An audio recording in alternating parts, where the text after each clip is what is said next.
So I'm Sophie Shorney. I'm the Vulnerability and Carbon Monoxide Allowance Manager at Wales and West Utilities. So I oversee our project portfolio where we're supporting vulnerable communities and individuals with fuel poor and carbon monoxide initiatives. So I'm Dan Edwards. I am Social Impact Programme Lead at SGN. SGN are one of the 4 gas distribution networks, or GDNs, that operate in the UK. We own and operate the network of pipes that bring natural gas to homes and businesses all throughout the UK, basically. And there's 4 of us that operate in different areas around England, Scotland and Wales. And could you then explain to people who likely don't listen to this and don't know what a gas distribution network is and how they operate, please? Yeah, absolutely. So a gas distribution network, or gas transporters as we're also known, own and operate the gas networks across the UK. So basically what that means is we don't sell gas, we transport it through the pipes underground to homes and businesses across the UK. We've got 3 main business as usual activities, and that consists of mains replacement, which is where we replace the mains in the road from metal to plastic. We offer connection services, so that's if somebody isn't on the gas network and they want a connection to their home, and also responding to gas emergencies. So if somebody can smell gas, they'll ring the emergency line, which is owned and maintained by GDNs, and that's the National Gas Emergency Service. So collectively, as a group of gas networks, we maintain around 223 kilometres of gas pipes, and that makes sure we're providing a reliable gas supply to over 20 million homes and businesses across the UK. And the 4 gas distribution networks are made up of GDN, SGN, Northern Gas Networks and Wales and West Utilities. Amazing, sounds good. And how, obviously there's 4 different GDNs, so how do you guys kind of work together as a collective, and why is that collaboration so important? So because we all do very similar things, it's really important that we work together for our customers, because it doesn't matter where you are in the UK, it's important that you have the same service from your gas distribution network. We're all delivering gas into people's homes, but that also means that we get access to lots of customers' houses and vulnerable customers' houses. So we always work together to do what we can to support those customers with any issues that they may have around energy, fuel poverty, and generally just life at home these days, because it can be quite hard for everyone. Yeah, definitely. And as you mentioned, there are a lot of people who are struggling, whether that be financially or with other things. So why is it important for GDNs to be so proactive in helping those people who do need help?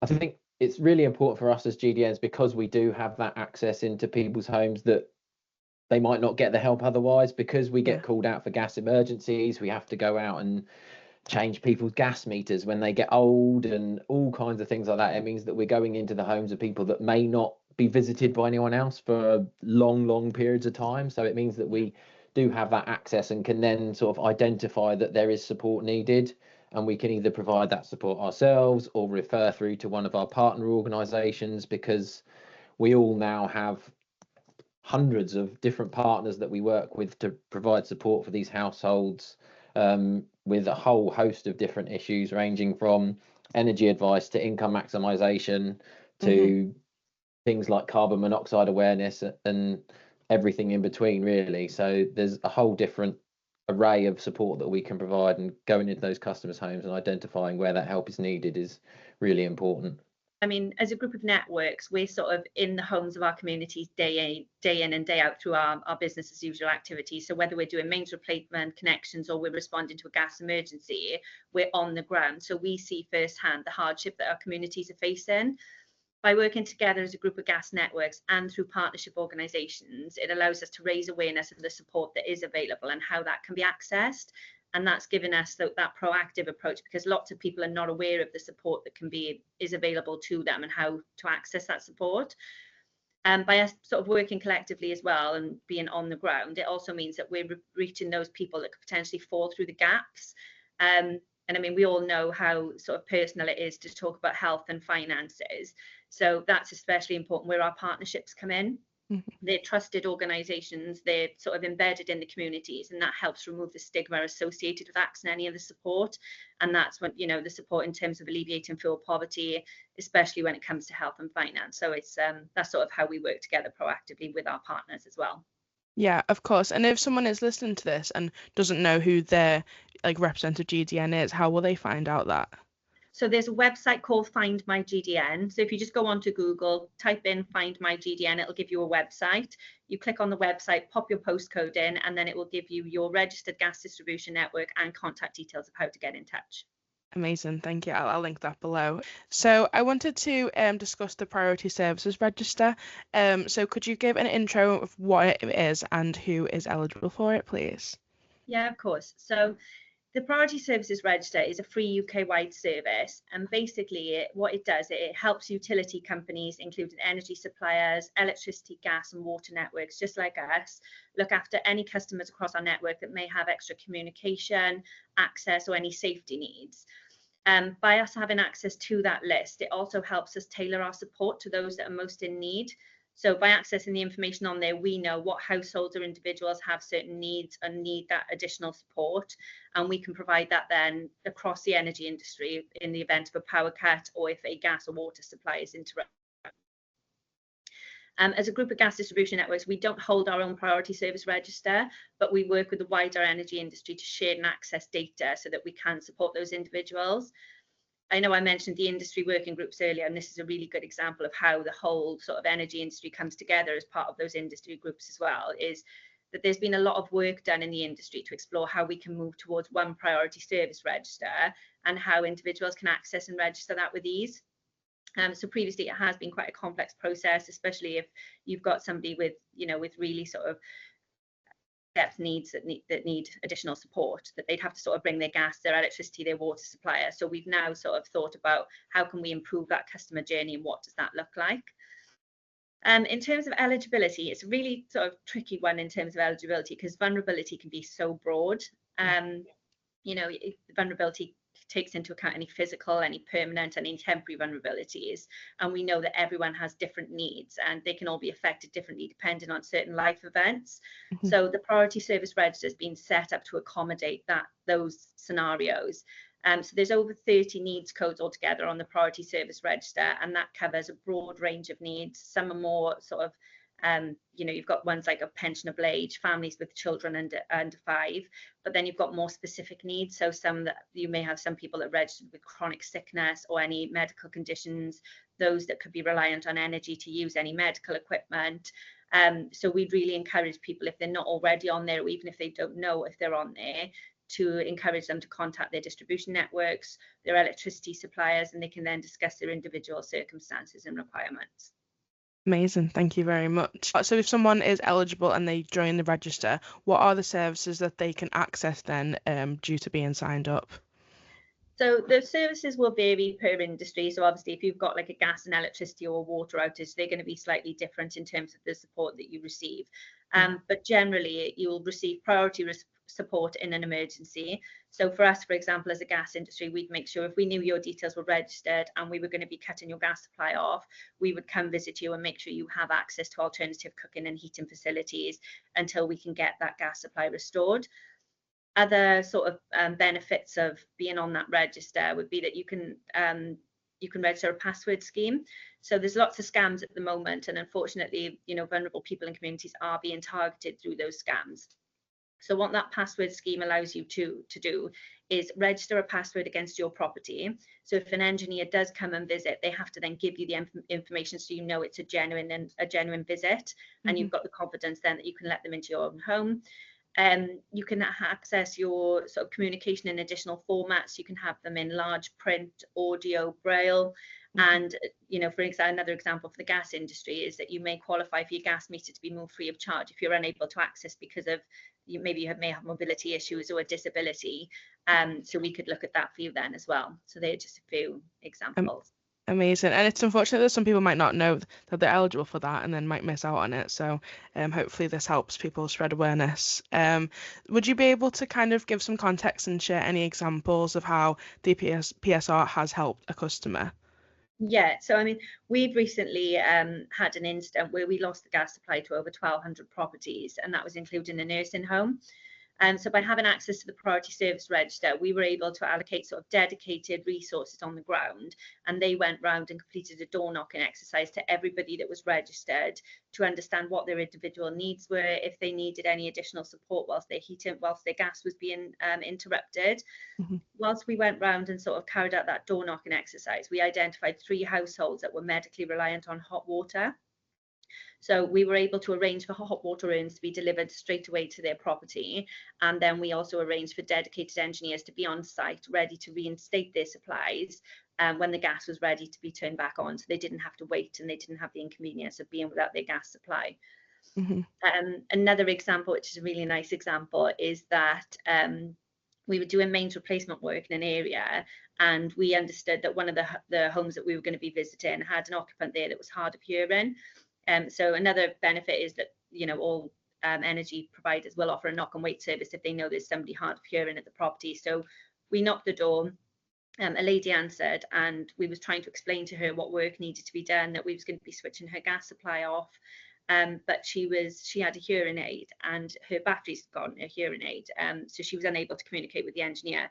So she managed to write down and explain that the batteries had gone and her hearing aid, she couldn't understand what he was saying, and she needed sort of help understanding. Mm-hmm. So our engineer went and got some batteries for her, and he sort of went back to her property, fixed everything for her, and then they were able to communicate. And she was so grateful and happy that, you know, we provided that level of service for her. But if we didn't know that lady was registered, we could have just knocked the door and not known there was anyone there with additional needs and sort of walked off, and just put a card through the door. But, you know, by understanding the needs of that household, we was able to provide that level of tailored support. You know, we interrupted her gas supply then with minimal disruption and little inconvenience for her as well. So she was really happy. Well, it makes difference going that a little extra step, doesn't it, to people's lives? So I love that. I love that story. So obviously the reason why you're on the podcast, GDNs and IE Hub do have a partnership. So I wonder if you could talk about our partnership, our collaboration, how we work together to also ensure that customers are aware of the PSR and can easily register for it. Yeah, absolutely. So through the collaborative BCMA project and part of IE Hub's platform, one of the things that they do, particularly around the Priority Service Register, is that they promote the awareness of it. We get so much feedback from partners, from beneficiaries throughout our projects, that people just don't know what support is out there.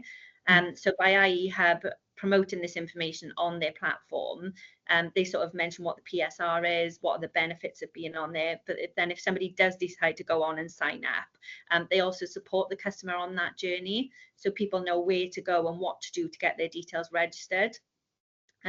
We've got around 26% of our network on the Priority Service Register, and that's similar across all the gas networks. But we recognise there's lots more people out there that are eligible to go onto the Priority Service Register. So that's why the work with IE Hub and the project is really important. IE Hub and their platform form a vital part of the jigsaw by sort of promoting this service and help people access the additional support that they're entitled to. Amazing. And if someone does want to register, listen to this and thinks they could be eligible, how would they go about it? So they can do it a number of ways. There's a website called psr.co.uk that will take them through to a landing page and they can sign up. Alternatively, if you've gone on to Find My GDN and you want to contact the GDN, you can do it that way. You can sign up through the gas networks websites, and similarly through the electricity distribution networks and water companies as well. Amazing, thank you very much. And so you mentioned there about carbon monoxide awareness. I think that's something that needs to be spoken about, like more and raised awareness for. So would you be able to kind of introduce what it is, why is it such an important issue, and what risks do households face? Yeah, of course. So carbon monoxide, often referred to just as CO, it's a highly poisonous gas that is produced when fossil fuels are burnt incorrectly, or it's called incomplete combustion, occurs in an appliance, and that can be a gas appliance, oil-fired appliance, wood, petrol, coal, anything that is sort of fueled by fossil or carbon fuels, a potential source of carbon monoxide when they're not working properly. And each year in the UK, between 40 to 60 people tragically lose their lives to accidental CO poisoning, and over 4,000 more are hospitalised with CO related symptoms. And we expect those figures to be really sort of underreported as well, because it's quite difficult to identify when CO is the cause of illness or even death sometimes. So we think that those are sort of quite underreported numbers there. So the CO risks for households can be quite serious, because obviously at high levels, CO can cause death, collapse, loss of consciousness, but also exposure to sort of long-term low-level CO can be very harmful. It can lead to a whole host of different health conditions, such as neurological or cognitive deficits, and also cardiovascular issues. So it's really important for people to know sort of the risks of carbon monoxide and how to identify it. And there's been some research recently that suggests that around 42% of homes in the UK don't have a working CO alarm, which can provide a really vital early warning for the presence of CO. So it's not a huge issue in the grand schemes of things when you think 40 to 60 people, but that's 40 to 60 people whose lives have been lost from something that could have been easily prevented. So having something as simple as a CO alarm can really make a big difference. Yeah, 100%. And so what are the key warning signs? Obviously, people listen to this might be like, oh, is that me? Like, am I at risk? So what are the warning signs of CO poisoning that people should be aware of? So there's some really simple things to look out for. There are some common symptoms of CO poisoning. They are kind of flu-like symptoms. So it's headaches, dizziness, nausea, breathlessness. And then in sort of more severe cases, it can lead to collapse and loss of consciousness, and obviously death, as I've already mentioned. And unlike the flu, though, you won't get high temperature with these symptoms. And also, if they improve when you go outside into the fresh air, that's normally a good indication that it could be carbon monoxide that's causing the issue, because once you're outside breathing in the fresh air, the symptoms tend to go away because the CO is sort of getting out of your system and your oxygen levels are getting back up to what they should be. You can also look out for things on and around your appliances that could be an indication of potential carbon monoxide. So if you've got like a yellow orange candle-like flame on your appliance, or if there's soot marks or brown yellow staining on and around the appliance, or even if there's excess condensation in the rooms where the appliances are, they can all be good indications that there's potential carbon monoxide in the property or in the room. And obviously the sort of simplest thing to have to help give you some indication of carbon monoxide is a CO alarm. They won't necessarily pick up the really low levels, which could be an issue, but they do give a good early warning sign of dangerous levels of CO in the property. And if they go off, then there are certain things that you can do to help get you and your family safe and protected from CO.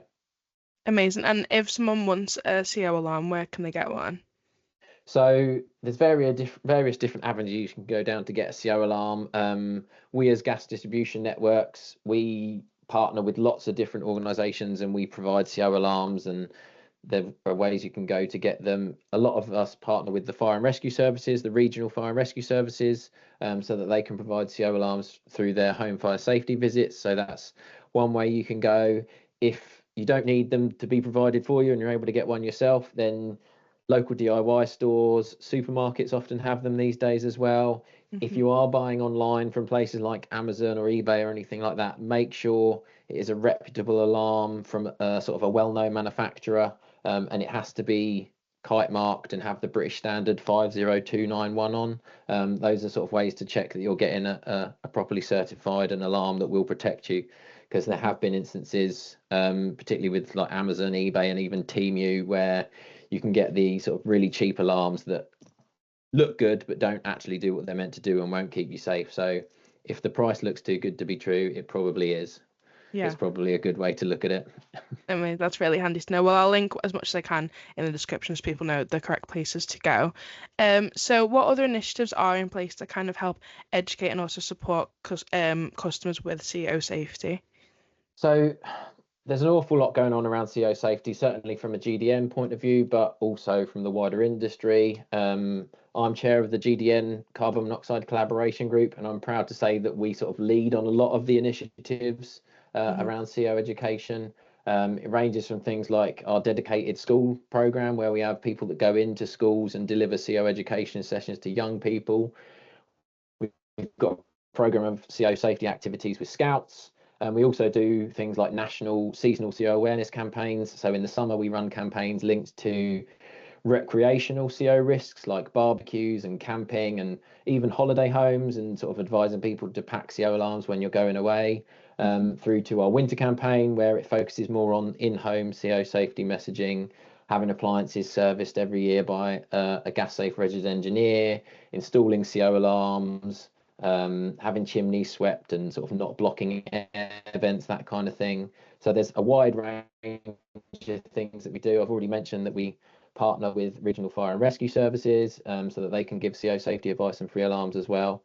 But there's all sorts of different stuff going on in the industry. There's various different campaigns. Every year in November, there's something called CO Awareness Week, where the industry gets together and we all do different things to raise awareness of CO. There's normally lots of marketing campaigns. You'll probably see stuff on your social channels, possibly some press releases, things going out on different news outlets and radio stations and all kinds of things. So there's generally a lot going on, but we need to make sure people are seeing it and hear about it and have that awareness of carbon monoxide so they can keep them and their families safe. Yeah, definitely. 'Cause as you said, the information's out there. It just needs to reach the people. So that's it. Hopefully this can help and spread awareness. So in terms of CO and anything like that, is there anything else you want to touch on whilst you're here? I think the only other thing to say is that it's really important that if you do suspect carbon monoxide poisoning for any reason, be that an active CO alarm, symptoms being experienced, or visible signs on the appliances, that kind of thing, know what to do. So get outside into fresh air immediately. If you can, switch off the appliances on the way, but if not, don't worry about it. And then call the National Gas Emergency Service on 0800 111 999. And we can then get an engineer out to come and check things out and make things safe as soon as possible. And if you are experiencing symptoms of CO poisoning, it's really important to seek medical assistance as soon as possible. Obviously, if it's sort of severe symptoms like collapse, loss of consciousness, then phone an ambulance. If it's just breathlessness, headaches, that kind of thing, then if you suspect it's CO, go and see your GP and tell them that you suspect you've been poisoned by CO and you'd like to get tested. Okay, amazing, thank you. So just to finish off, I like to ask all our guests some little fun quick fire questions at the end. So just in general money advice for you personally, if you could give one piece of money advice to your younger self, what would it be? Or equally, what's the best money advice that you've ever been given? Oh, that's a really good question. I think for me, it would probably be, I mean, one thing that I'm involved in now, with particularly through our VCMA project, is that we have the sort of privilege of going into schools with some of our partners and providing that financial education. And I think when I was in school, not giving my age away or anything, but when I was in school, we never had that. And I think the work they're doing now and the awareness they do around that sort of life awareness and around the financial awareness and that education piece is so worthwhile. I so wish I had that when I was in school. But yeah, it sort of be, for that piece of work that's going on in the schools and that financial education at the moment, I say is a really sort of important piece. It is so, but I think that's why a lot of people end up struggling financially, because they kind of go out into the world and they haven't been educated on it and just like, oh, I can get all this free money, and then they fall into debt. So it can be a vicious cycle. So yeah, definitely education so important. Probably the best advice I would give my younger self in terms of money is it's never too early to start thinking about investing in your pension. Yeah. Because there will come a time when you can no longer work and you will need to have some form of income stream. So having a decent pension is a good way to do that. Yeah, 100% agree. I think a lot of people just kind of put the blinks on, like, oh, I don't need to worry about that now. And then you're like, oh, you get a lot older, and you're like, oh no, what have I done? Yeah. So yeah, I agree with that one. Last one. If you could invent a new energy-saving gadget, what would it do? So it could be like a smart kettle that only boils the exact amount of water needed, or a blanket that self-heats itself based on temperature. So any invention, what would you do? So I think living in a household with my 5-year-old daughter who goes through clothes like no tomorrow, and a husband that does triathlon, I constantly seem to be washing. So I think I'd invent a washing machine that sort of does it all for me and is eco-friendly and does it everything. Yeah, I love it. It's just a never-ending cycle, isn't it? As soon as you get through one, there's just more. So I love that. Oh, that's a tricky one. I know.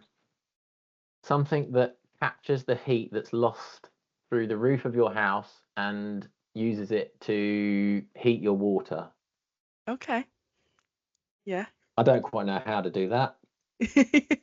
Don't worry, I'm not asking for instructions. That's for an engineer to figure out, but yeah. I like it. Interesting. I'm stealing everyone's ideas to go and do them myself. But yeah, See you on Dragon's amazing. Den in a few weeks' time. Is there anything else that you'd want to share while I've got you today, or you think we've covered everything? Yeah, I think we've covered everything. It's been a pleasure sort of coming on and speaking with you. So thank you for having me. No problem. Thank you very much for coming. And yeah, everyone listening, I will link everything below. So if you do want to join the PSR or see if you're eligible, everything will be linked down below. So thank you very much. Lovely. Thank you.